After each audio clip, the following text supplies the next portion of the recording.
Hello everybody and welcome to Sport by the Numbers. I'm very excited to bring you our weekend in review. Let's take a look at some of the most exciting matches from Europe's top 5 leagues this past weekend. We're going to start in the Premier League at the lunchtime fixture between Tottenham and Manchester United. It's a fixture that finished 2-2 in the end. Disappointed because I support Man United and it's just another draw that we had the chances to win, but we didn't do it, and that also goes into the fact that Amarin didn't make some substitutions that he maybe should have. Anyway, Spurs had a great 1-2 punch there in the second half with those back-to-back goals. I know for a fact the second of which, Richarlison just had no idea, but he's there for it, man. And the other thing I want to highlight from this match is just like how happy I am now that Le Mans has been in goal, and he's just so calm and assured in the basic things, like commanding his box, taking crosses, and it's just something that we're not used to seeing from Bayern or from Onana, and it's just a breath of fresh air. Moving on, let's take a look at a battle of some relegation candidates in West Ham and Burnley. This was a really interesting fixture. It ended up finishing 3-2. The scoreline's a little deceiving because it wasn't as close as it seems. But let's get into it. So the first goal from Burnley was a towering header from their striker, Fleming. The moment there, if you take a look at the pitch, right, you have the defenders there, and Hartman is right there, but he needs to be tighter to Fleming because he just lets him get up. And Wan-Bissaka, who's right behind Fleming from the right back position, lets go of his man on the back post to make a feeble header attempt to try to block him, but he doesn't even get anywhere near. He just jumps up and flicks his head. Something he was guilty of when he was at United. The Hammers hit back pretty quickly, though, with a header from Callum Wilson at the stroke of halftime in 44th minute, who was in the right place at the right time. Somerville hit a shot in that was deflected off of a corner routine, and Callum Wilson was on the last line of the defense there and happened to be just perfectly poised to head it home, and he did. Drew them level right there before they went in at the interval. Vard tried to knock it off, but it was okay because it was confirmed in the end. And then in the second half, each team kind of had their moments going back and forth, but there wasn't really much of an exciting or enthralling fixture, to say the least. Until about the 70 minutes or so, we saw Somerville pop up again, being a menace, and Thomas Souček was able to capitalize because Burnley did not clear this corner West Ham had there at this time. So when the keeper went out there to punch it, he punched it, but it deflected and landed down for Paqueta, who was on the edge of the box. And Paqueta put it back into the box. Now Dubravka, the goalkeeper for them, gets a nice fist to it, but it's really not so nice because it literally just punches straight out laterally to an oncoming Souček, who's winding around the back post to head it in. And then they take the lead at that point. So if Dubravka at that point was not wishing that he had done a little bit better on that goal, he certainly wishes he did better on the last goal for West Ham. Because at that point, Thomas Souček was racing in again from his half into the opposition half, and he saw that he was high off his line, so he took a long-range shot at him. Now, Dubravka does save that shot, but he parries it straight into the path of Kyle Walker-Peters, who just rounds the goalkeeper and taps it in as if he's not even there. So 3-1. And again, this is halfway through the second half, thereabouts. So at this point, the game is pretty much done and dusted, 3-1. Burnley didn't give up, to be fair, and they kept fighting, and they crawled back one at the death there from an error against Areola, the West Ham goalkeeper, who took a cross that he should have been able to handle, but instead of just holding on to it firmly, he just drops the ball. And Matt Cullen is right there just to tap it in the same way Kyle Walker-Peters was, just around the goalkeeper. Consolation goal for him, but it could be important in May when goal differential comes into factor during relegation. Who knows? Let's move on, though, to a gem of a game in Sunderland versus Arsenal. It's awesome to see the Gunners go up there, top of the league, taking on the newcomers. The hosts went for it at home. They had that chance with Sindiki right there in the beginning that went wide across the face of goal.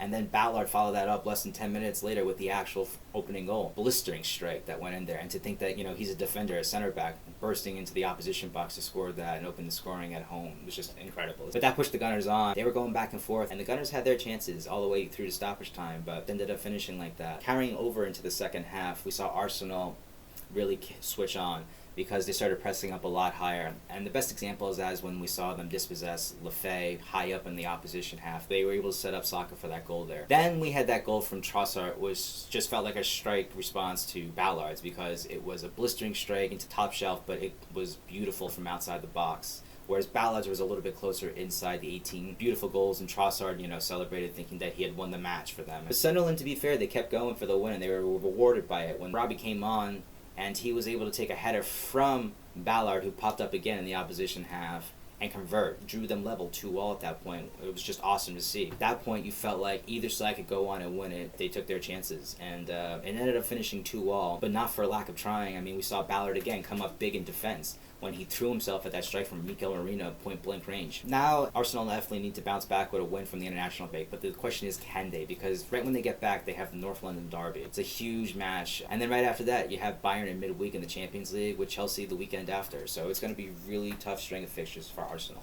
Let's see how they do. Let's talk about Chelsea Wolves. The late game there on Saturday, it ended up being 3-0. And at the time, leaderless Wolves were taking on a blue side at Stamford Bridge, and it felt like home, away. It didn't really seem to matter. It's just going to be another loss. Just depends by how much, really. Prior to the game kicking off, right, if you had been paying attention, you saw that Middlesbrough had made a statement indicating that their now ex-manager, Rob Thomas, had been released, subject to paperwork and whatnot, to take the Wolves job. But they also used that opportunity to throw a little bit of shade at Rob Thomas there. I don't know if you guys watch it, but it really reminds me of a Love Island couple because, you know, he's had his head turned by this opportunity now with Wolves in the Premiership. And he's doing pretty well with the Middlesbrough side in the Championship that are in the, promotion race. I don't know, he saw a little piece of tail and he wanted to go chase that, and he's chasing it. Since then, Wolves have confirmed that he is going to be their manager in post going forward, so, congratulations to him. But also congratulations to the club PR team from Middlesbrough who didn't shy away from their chance to let it be known. They looked toothless from the outset and no real surprises there, but Chelsea couldn't break them down. Been too out of character for a Chelsea side that are still kind of learning to find their way with Maresca. But in the second half, they finally broke through and they found the pattern and they just kept reusing it. And it was just cross after cross after cross. All 3 goals all came from 3 crosses. The first one, cross to Malagusto, who just scores his header unopposed to the back post. Then there's like the cross that cuts back for Joao Pedro this time. Beats out the entire defense line and a couple of the midfielders that are coming back to defend. There were more than enough players to cut out the pass, but nobody attacks it. And then the last goal is from Garnacho, who's breaking away, and he just sets up Neto again across the face. There's nothing that the keeper could do. There was a defender streaking back, but he's not close enough to make that call. So hopefully with the new manager, Rob Thomas, taking up the charges, he'll be able to fix them. We'll see after the international break. Now on Sunday in the Premier League, let's take a look at Brentford versus Newcastle.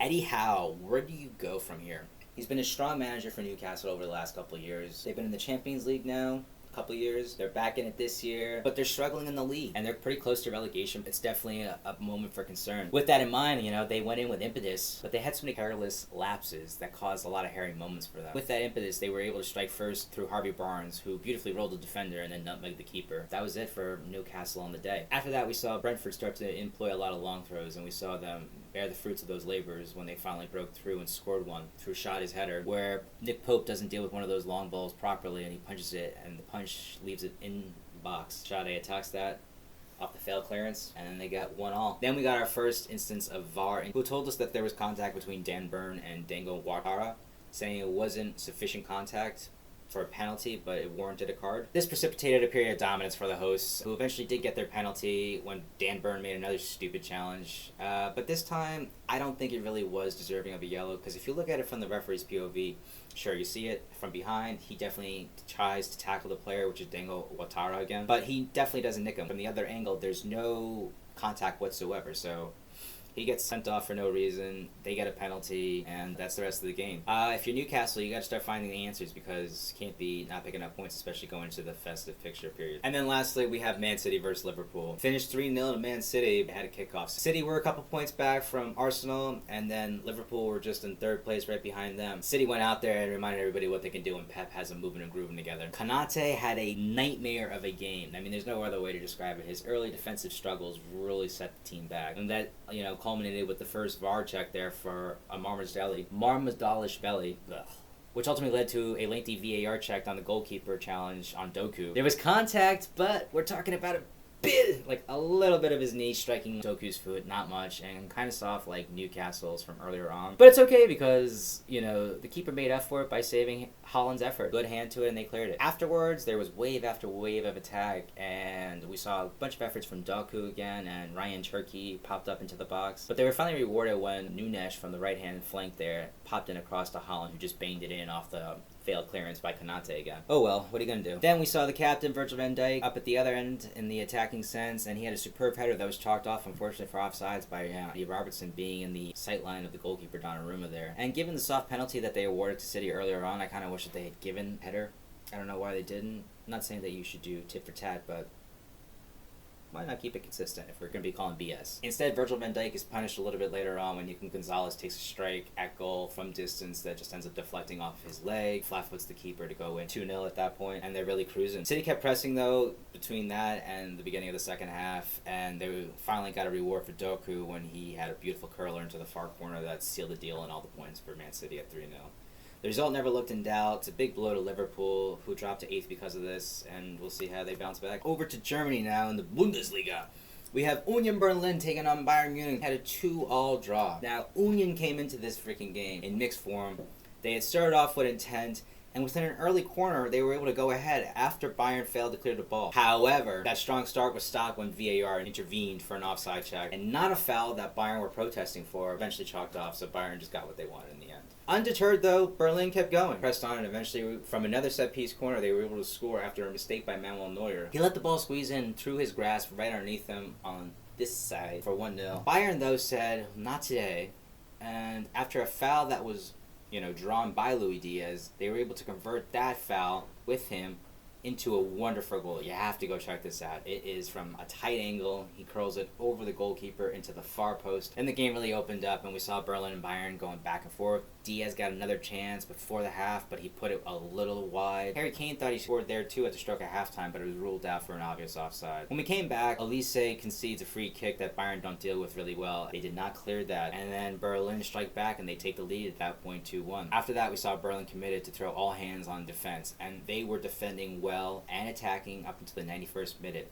And as the 91st minute ticked off, it looked like they were actually going to walk away with that one and hand Bayern their first loss. Yes, the first loss of the entire season. But a little over a minute later, Harry Kane was able to peel off the defender, Querfeld, and head the ball in for a goal that drew them level a little over 2 minutes away from full time. They had a chance to win it at the end too, Bayern, from a final corner with Kimmich, but it went wide over the bar. And you have to feel for Berlin, who were definitely good value for the win, but couldn't get it done. Next, let's take a look at Leverkusen versus Heidenheim. It's a long way off from the invincible seasons of Xabi Alonso, but Leverkusen definitely needed this win, and heading into the international break, they wasted no time. It's a straightforward academic affair. Patrick Schick gets them started with a strike in the second minute to give them the lead, and then they never looked back from there. Immediately followed up by Jonas Hoffmann with a header into the near side after he peeled off the defender, and in a 1v1 with the goalkeeper, buried it into the back of the net. After 22 minutes, there was a clear miscommunication between the goalkeeper and his defender when they both went for the same ball, which resulted in nobody but the Leverkusen player getting the ball for an easy tap-in, which gifted Schick his second goal of the day. Then we had Ernest Poku decide that he wants to get in on the goals, and he followed that up by cutting across the box and taking a cutback cross to the back post that should have been handled with by the defenders, but gets through for their fourth. You gotta deal with those things as they come into the box. Simple stuff. And then Ibrahim Maza was like, I want some too. He gets into the goals at the stroke of halftime when he splits the defenders beautifully, and he just slides in like you're sliding down the mountain in the wintertime on the snow just to grab his first of the night. He would grab his second on the other side of halftime there. We could talk more, but there's really not much to say. Heidenheim, you have to do a little bit better. Congratulations to Leverkusen on this large win. Then we have Hoffenheim versus RB Leipzig. What a Hoffenheim performance against an informed Leipzig side. Leipzig were second leading going into this, and Hoffenheim weren't far off either. Leipzig came out on the front foot, though, to be fair, and they were rewarded when Hoffenheim left Diomande too much time and space on the right-hand side there, and he was able to go down the right-hand side, race through, cut back in, and open the scoring on a nice little curler into the far corner. Can't leave him that much space, but credit to Hoffenheim, who fought back immediately, and Torre put a lovely ball into the far post himself. That was headed back across goal for Hajdari to tap in only 11 minutes after going behind. They said, not today, not today. And then pressing on from there, we saw another cross into the box, this time from the right-hand side. Kufal, formerly of West Ham, who was met by Tim Laperle, who headed it back across goal and down to the far corner, get the go-ahead goal for Hoffenheim,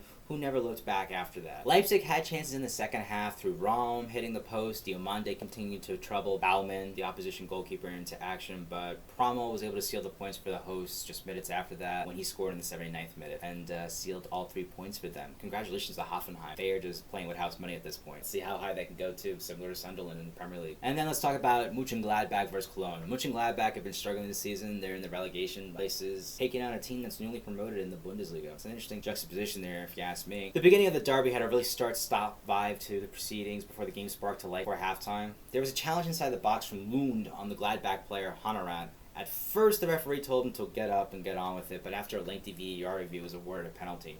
Schwabe, the goalkeeper here, came up big as a hero, saving the penalty from Tabakovic. A corner came from that save. Cologne failed to deal with the second and third ball bounce. RB, similar theme here. Causing all sorts of chaos before the ball dropped to Sander, who put his laces through it for the opening goal. Then we had our second VAR intervention of the night for, yes, you guessed it, another penalty check. This time, handball. At the second time of asking, Schwabe went the right way, but couldn't get a hand to the strike from Kevin Dinks. Anywho. Gladbach put the game to bed just minutes later from the counter-attack where Tabakovic slotted home the ball after the goalkeeper was caught high and his defenders didn't clear the ball. We saw Cologne be industrious to the end. Luka Waldschmidt, like he had the goal of the game with a strike from distance, but it was chalked off for offsides. But he was able to get his goal in the end when VAR made its final appearance of the night to award a penalty, but this time for Cologne. Waldschmidt buried for a consolation prize for them. 3-1, Gladbach, important win for them, especially in the battle against relegation there. Let's go to warmer pastures in Serie A, even if it's not right now. Starting off with Como versus Cagliari. I like watching Cesc Fabregas, and it's been awesome to see him take Como, who were newly promoted last year, to the big time, fly higher and higher this year. They're currently looking at going to Europe, possibly next season, which is just an incredible journey. He came out before the match talking about how he was upset not to win in Napoli the week before. Mind you, Napoli at the time are the league leaders and the current Scudetto holders, versus a team that are only promoted, like I said. It's nice to see him being so vocal about the team, and he even compared them to Leicester City, who surprised the world to win the Premiership in 2015-2016. I think that's a little premature though, and we'll see exactly why in this game. Cagliari thought they took the lead in the 19th minute through a deflected Marco Palestra cross, who was looking for Esposito at the back post, but for a VAR intervention claiming a foul earlier on in the build-up play by Palestra to win the ball back, stopped that from being the first goal of the game. Is it a foul?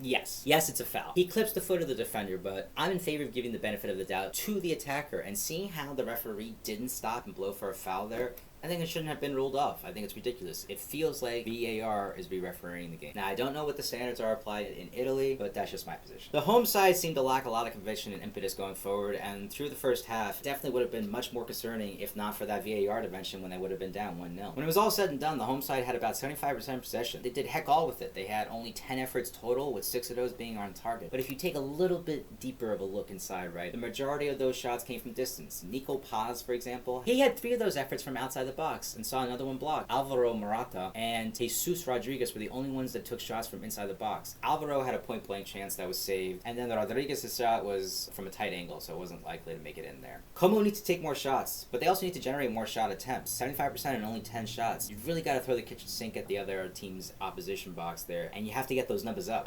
Just plain and simple. Cagliari were deserving of the point and possibly misfortunate to not walk away with all 3, in my opinion. Next, we have Juventus versus Torino. In the Derby di Torino, we were delighted with an Italian classic. A 0-0 affair. No goals. All defense. And that's really what it was. It was an impressive goalkeeping display from both, in particular Paleari from Torino, who made 6 saves. Gio Simeone thought he had put the visitors up ahead just after the restart when he beat Di Gregorio 1-on-1, but it was ruled off because he was offsides. Shame. It really was a nice goal. And despite the disadvantage in possession for Torino, 27.6% versus the 72.4% for the Old Lady, and in attempts in favor of the Old Lady of 22-8, Torino were no pushover, and Juventus looked devoid of ideas, and they were reduced to taking a number of shots from distance that didn't trouble the goalkeeper whatsoever.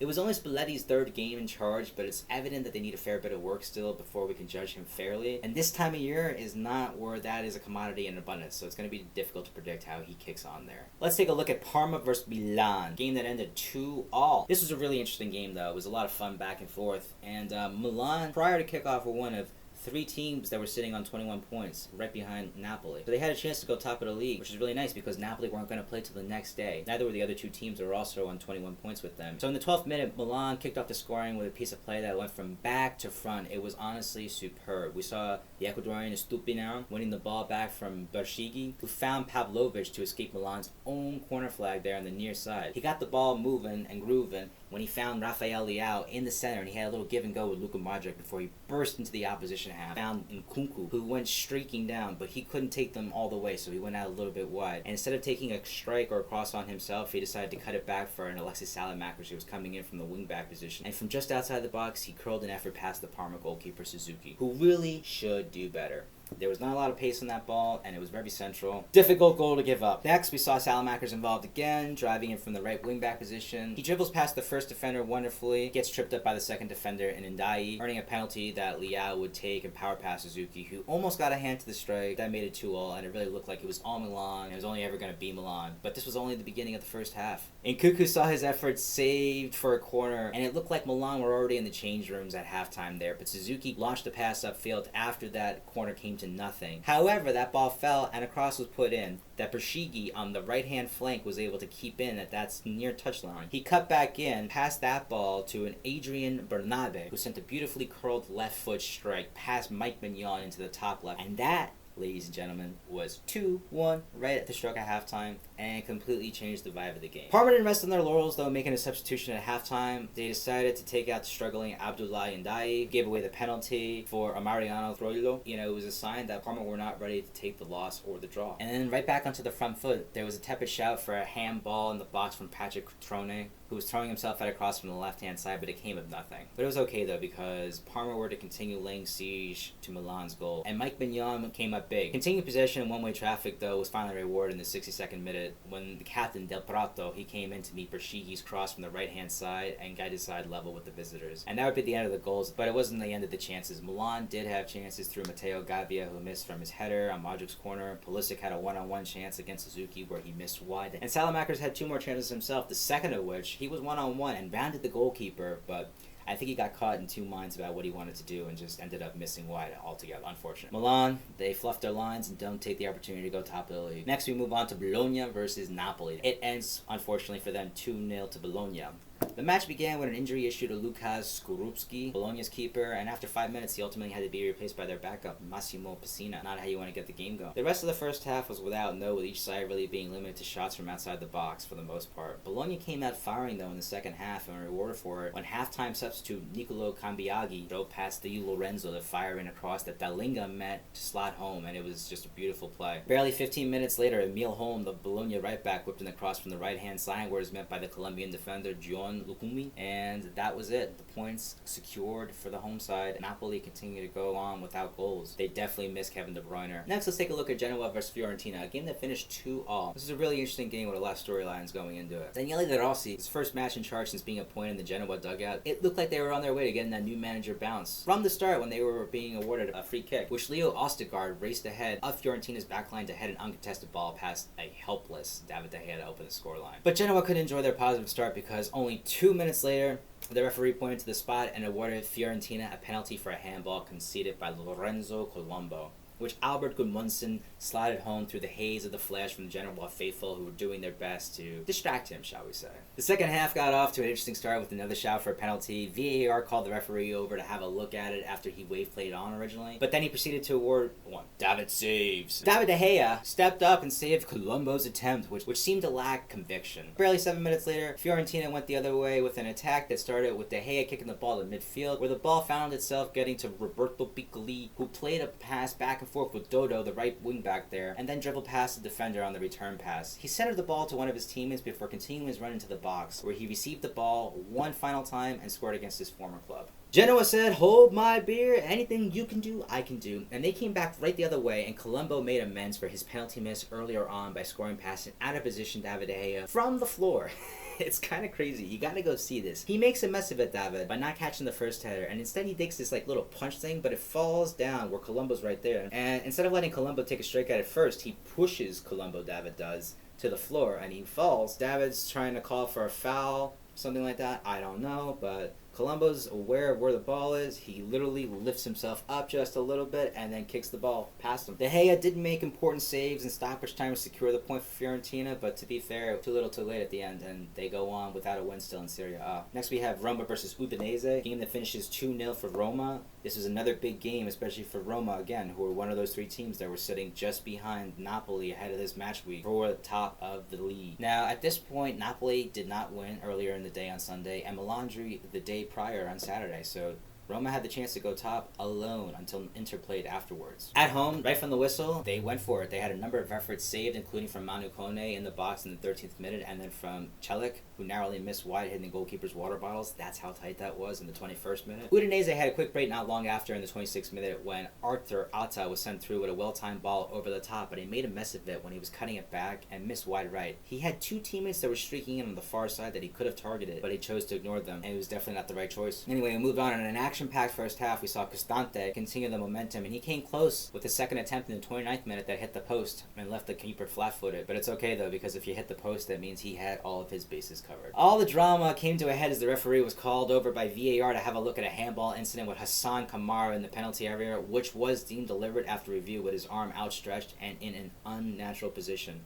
Lorenzo Pellegrini converted the penalty, sending the keeper the wrong way. In the second half, we saw Celli pop up from the wingback again, but this time he was successful and he got his goal. His first Serie A goal. Congratulations, babe. Then we had to move on. Udinese, though, for their part, did not give in and had no less than 3 attempts blocked and drew some tough saves from Svilar, but they could not find a way through, and Roma go top of the table until Inter played right after them. Lastly, we had Inter versus Lazio to close out the Serie A weekend. Like we said, they were the final one of these teams that had 21 points prior to, and Roma had just done the business, so Inter had to win to pace with Roma. Inter came into the game having won 10 of 11, but that one loss was against then league leaders Napoli, and that was the only thing that really mattered before kickoff. And they came out firing, to be fair, and they told Lazio, who at the time were on a 4-game clean sheet record, that it is over. Rip that bad boy up, okay? Because Lautaro Martinez came in here to get that first goal. Alessandro Bastoni was pressing the defender all the way up to his back touchline. Gets the ball back, he streaks into the box, he finds Lautaro there, and he passes it after a cutback, and Lautaro does the rest. Inter were in control for the most part in that half, but they didn't take their chances to double the lead, and you could see they were upset about it. And they were even wasteful with 3 misses that didn't even draw saves from the keeper. Quarter of an hour into the second half, we saw a quick transition from Barella, who pinged it wide from Martinez, who put in a perfectly weighted through ball for DeMarco, who was streaking through to fire across for Boni, the other striker, to bury home at the far post and secure the points at that time for Inter. They thought that they even had a third goal and had put the game to bed just minutes later when Piotr Zielinski took a strike from outside the box, but it was ruled off by VAR due to a handball. 2-0 would be the final scoreline. Lazio didn't give up with 4 efforts saved by Sommer, but they couldn't penetrate that defense. Now let's take a look at Inter real quick, because although they did get the win, they weren't really endeavorous, mustering the same number of attempts as Lazio in 8. And in fact, the visitors, Lazio, had 2 more shots on target than Inter at 5-3, but Inter made the most of their chances past what has been a really good Lazio defense, and that's really all that matters. Inter shared the top of the league spot with Roma, although they happen to be number 1 because of goal differential. Alright, let's move on over to La Liga. Espanyol versus Villarreal. 0-2 to Villarreal. Coming into this match, if we just took a look at the form chart, we would have known who was going to win out on the day. Villarreal have won the last 5 fixtures between these two, and they added the 6th one today. Espanyol was certainly the more industrious side. They had 6 chances from outside the box and 8 from inside it too. More attempts in corners, but they could only muster 3 chances on target. Whereas Villarreal did only have 3 chances on target, they took 2 of those 3 chances and converted them for 2 goals. Gerard Moreno scored against his former team. On a different day, who knows if the result goes differently. Next, let's take a look at the Rayo Vallecano, who took on the league leaders Real Madrid. It was a stalemate 0-0. This is another example. I think the form guide gives us an insight into what was coming. The last 5 games between these two had seen 2 wins for Madrid and 3 draws between them. Madrid won the most recent iteration of this fixture back in May, but the preceding 3 iterations,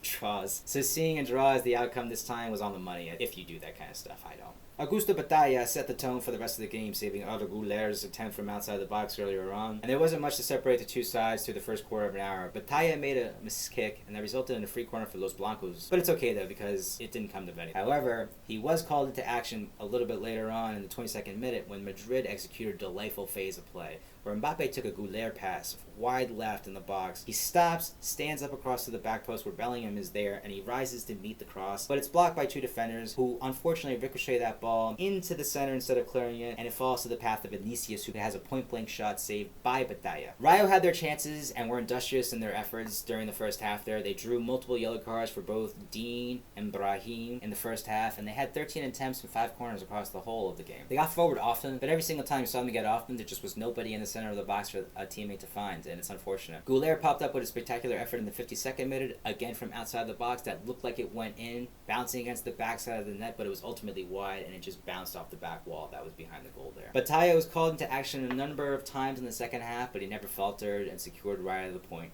against Real. Next, let's talk about Celta Vigo versus Barcelona. 2-4 for Barcelona. Last game of the match day, and it came on the back of a draw in Belgium for Barcelona, where they scored 3, but they gave up 3-2 unnecessarily. The game got off to a bang when VAR told the referee to check out how the ball went out of play, where ex-Barcelona player Marcos Alonso was judged to have handballed it. Unfortunate for him, since it was his first start in a while, and he gives that up. At the restart, Lewandowski steps up for Barcelona and just barely powers it past Radu, the Celtic goalkeeper, who had a hand to it but couldn't parry it away. After that, at the restart, we saw Rashford take a quick through ball over the top and threw in on a shot that Radu does save. Lewandowski is sprinting in support, but both he and the referee, in separate incidences, this is important, fell over. I don't know how. The referee, though, to be fair, gets up right away. And, hold on to your seats, folks, because here, Radu's going to grab the ball, right? He's going to take possession. He's going to give it over to his left, right? And he's going to give it to Marcos Alonso. Marcos, he doesn't know what to do with it, so he sees Carrera right there, and he's like, oh, dude, take this ball from me. So he takes the ball from him. Carrera is now moving around. He's like, what do I do? What do I do? And he sees Borja Iglesias right there, and he's like, let's play a 1-2. So he plays a 1-2. Borja takes a moment, though, with the 1-2 here, and he lets him sprint through, right? As he's sprinting through, the entire Barcelona defense steps up. At this point, they're almost in the opposition half. Crazy high line. And Borja hastens that second pass back over the top, and he catches the entire line out. And Carrera is just running through all alone before he beats the goalkeeper. And breathe. Because all of this, from the start, again, with Rashford and that save from Radu to this whole thing, is only just 1 freaking minute. It feels like I'm watching the New York Knicks freaking play at MSG. That tempo continued, though, and then Rashford had another chance. This time he took a pass from Alejandro Balde on the left-hand side, and he cut back to stand up across to Lewandowski, who was cutting in, and split the defenders where he nutmegs Radu for his second of the evening at the 37th minute. Barcelona didn't seem to learn, though, from midweek, because Borja Iglesias just blasted home the equalizer 2 minutes from halftime from outside the box. The entire defense had dropped back this time instead of stepping up, including Frenkie de Jong, a midfielder who did not attack the incoming cross from the right-hand flank, which he should have, or at the very least thrown himself at the strike from Borja, which he does not. He just stands off and lets him take the shot, unabated, buries it into the top. The action, though, wasn't over in the first half, because with 6 minutes of stoppage time added on, Barcelona were back on the attack, and Rashford was beating his man down the left-hand side, and this time he cuts it back, and unfortunately for Mariba, his clearance deflects into the path of the Yamin Lamal, who's coming in from the right-hand flank, who scores the third goal for Barcelona. Barcelona looked like they got a bollocking at halftime, because when they came out, they basically stymied Celta the rest of the way. There was still more action to come. Lewandowski was going to complete his hat trick with a header that banged in off the far post. Yamal had chances near full time to get a second, but he wasn't able to do so. The last detail of note in this fixture is that de Jong earned a sending off at the end with a second yellow card. You can see how visibly frustrated Hansi Flick was on the sideline there. On another day, Celta could have also gotten a draw against Barcelona, maybe even a win. They were clinical with the few chances they had, scoring 3 or 5 times on target. Asking more questions of that defense would have been the prudent thing to do. Unfortunate. Good win for Barcelona. It keeps them in pace with Real Madrid. Didn't win this weekend, so it narrows the gap just that much more at the top of the race for La Liga. And finally, let's finish here in France. Let's start with Marseille. I don't support Marseille. I happen to travel through Marseille, and I collect scarves for the games I attend. Marseille versus Brest. 3-0 for Marseille. They came into the game in the back of a defeat to Atalanta in the midweek in the Champions League, while Brest were riding mixed form of 3 draws and 2 losses in their last 5. But the most concerning thing for the visitors was the fact that they've been held off the score sheet in the last 3 matches. In this one, we saw Greenwood and Angel Gomez, 2 Carrington graduates, linking up often early on through the game. A free kick was awarded for Marseille for a handball just outside the penalty area, a little off center, and it was in a very threatening position. Angel Gomez steps up for this one, and he powers a strike through the goalkeeper's weak hands to open the scoring. It really should do better. Barely 5 minutes later, Paixão was running onto a through ball into the box where he was cut off by Lala, the Brest right back, who gave away a penalty for Marseille. At this time, Greenwood steps up for that penalty, and he sends the goalkeeper the wrong way, which increased the lead at this point now to 2-0. 7 minutes later, we saw Brest were protesting a foul in the box and their own penalty, but we saw the referee give a rare yellow card actually for simulation to Pathé Mbo, who fell over more or less. Poor defending left Pierre-Emerick Aubameyang unmarked in the box to steal the points for the hosts. The third goal. Marseille would end the match with a clear statistical advantage, 64% possession, 19 attempts, nearly half on target, 7, whereas Brest could only muster 4 total attempts and a little over a third in possession. Good win for Marseille. Keep pace with PSG for the title race. Monaco versus Lens. Both sides came into the match on the back of nearly identical form. Win, loss, win-win. And if you're Lens, one more win. This particular fixture's recent history, there's been a sharing of the spoils, each having a win apiece mixed between 2 draws in the last 4 between them.